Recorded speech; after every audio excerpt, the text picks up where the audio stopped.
بيا كمال كنور أونلاين تي في كجن قواسمه مي جرام جديد مبايبن كجن شانل نور أونلاين تي في غوري جيجن بسبسكرايب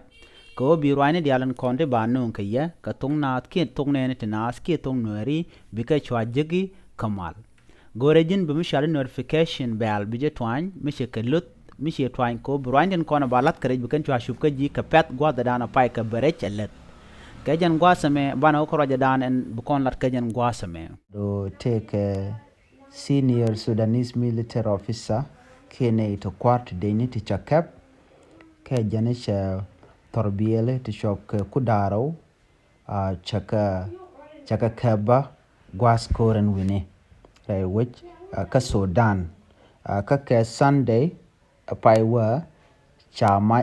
chaja kapchong mishal ceasefire ke tana diokorodian ko bene diala konte de diplomat buka wo wini ken ka bene diala konte ti gak gwanten konte sha dorken buka jen buka wo dorken ka bene diala konte barkarodian bare wit buka ro bar chakula do to kan tan diokoto wa sika rong namo ngode take dio namo re wit ka Sudan are ka Sudan sha airport ndan ntin cha ren yale ka sha ka dak shikamen chaling en ler pai ben ba chala do sha ne di shop ko kor ka civiliani sha kanak ne to kor sha kanak lara doctor nitin kontin lere which ka Sudan ka sha na to shop ka ko kis ne ti kis do korkel sha ko ka bot re which ka Sudan gwas ko re chitok ni ka Saturday shuman Sunday shirik to shitok re which ka Sudan re which ka Sudan chateka bo asidit alo ko na shikan kor me krishkan kor chitok re which ka Sudan changa jo te ko kor me de tok ko so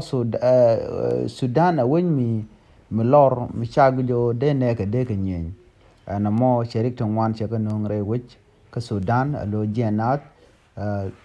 dung pini ke dung kwan chariak ko tidial charagak rewich ka Sudan gwasame kan tidial len jalwi char telram jal ko dong de rande jo bara match do match mi ben gwasme teten changne me cha tandok cha ngun gweje to de koda le ne to ko nyok ci Sudan ci re kormdit ka gweja ko